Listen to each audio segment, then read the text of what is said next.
पनीरपासून बनवलेले पराठे, रसगुल्ले या पकोडे तर तुम्ही फार वेळा खाल्ले असाल, पण आज मी तुमच्यासाठी पनीरपासून बनवलेली एक रुचकर अशी नाश्त्याची रेसिपी घेऊन आलेली आहे, जी फारच कमी तेलामध्ये बनणारी आहे, जी तुम्ही एकदा नक्की करून बघा, तुम्हाला ही फार आवडेल.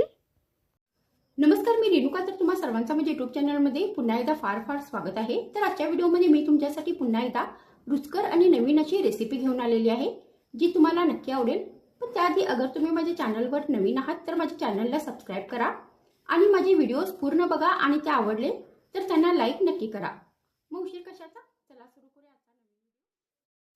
मग ही रेसिपी बनवण्यासाठी सर्वात आधी आपल्याला जे मिश्रण बनवायचं आहे तर त्याच्यासाठी आपल्याला बाउल घ्यायचा आहे आणि यामध्ये आपल्याला एक उकडून स्मॅश केलेला बटाटा घालायचा आहे. तर तुम्ही इथे एक कच्चा बटाटा किसून पण घेऊ शकता. त्यानंतर यामध्ये आपल्याला पाव कप किसलेलं गाजर घालायचं आहे. तर तुम्ही इथे आणखीन दुसऱ्या कोणत्याही भाज्यांचा वापर करू शकता.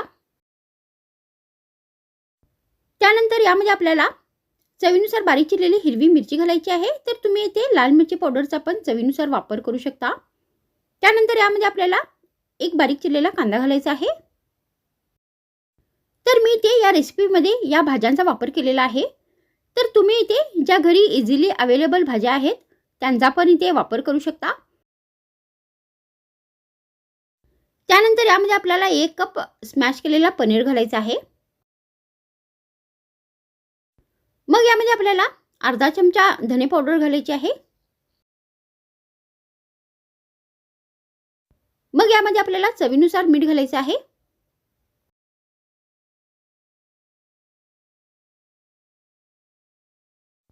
त्यानंतर यामध्ये आपल्याला अर्धा कप बारीक चिरलेली कोथिंबीर घालायची आहे. तर तुम्ही अशा पद्धतीने ही स्टफिंग तयार करून गहू पीठ मळून त्याच्यामध्ये ही स्टफिंग भरून त्याचे पराठे पण बनवू शकता. मग शेवटी आपल्याला याच्यामध्ये 2 चमचे गव्हाचे पीठ घालायचे आहे. तर तुम्ही ते गहू पिठाच्या जागी तांदूळ पिठाचा नाहीतर बारीक रव्याचा पण वापर करू शकता.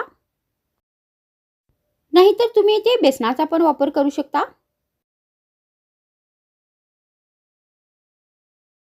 मग आपल्याला हे सगळे साहित्य आता व्यवस्थित मिक्स करायचे आहेत.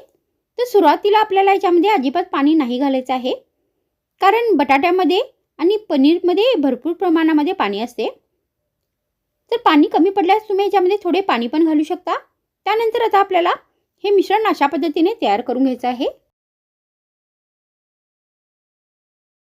त्यानंतर हे थोडेसे मिश्रण हातामध्ये घ्यायचे आहे आणि अशा पद्धतीने गोल आकारमध्ये याच्या टिक्या बनवून घ्यायच्या आहेत.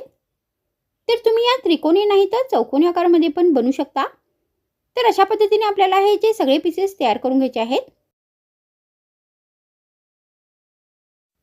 मग आपल्याला ही रेसिपी आता फ्राय करायची आहे. तर त्याच्यासाठी मी गॅसवर एक भांडे ठेवले आहे. तर भांड्यामध्ये आपल्याला 1 चमचा तेल घालायचं आहे आणि सगळे पीसेस घालायचे आहेत. आणि आता ही रेसिपी आपल्याला दोन्ही बाजूनी व्यवस्थित ब्राऊन होईपर्यंत सेलो फ्राय करून घ्यायची आहे. तर मी इथे ही रेसिपी सेलो फ्राय करत आहे. तर तुम्ही ही डीप फ्राय पण करू शकता. तर एका बाजूनी फ्राय झाल्यानंतर आता आपल्याला ही रेसिपी चमच्याने पलटवायची आहे.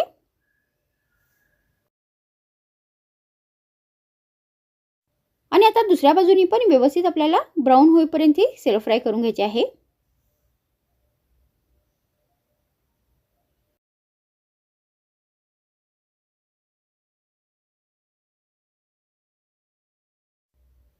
तर आता या टिक्या दोन्ही बाजूनी व्यवस्थित फ्राय झालेल्या आहे. तर तुम्ही अशा पद्धतीने पनीरचा वापर करून हा रुचकर असा नाश्ता बनवू शकता. आणि या नाश्त्याला गरमागरम हिरव्या चटणी बरोबर नाही तर फक्त चहा या कॉफी बरोबर एक स्नॅक सारखं पण सर्व करू शकता. तर मग आजच्या व्हिडिओमध्ये इतकेच. पुन्हा भेटूया आणखीन एक नवीन रुचकर रेसिपी सोबत. तर मग थँक्स फ्रेंड्स वॉचिंग माय व्हिडिओ.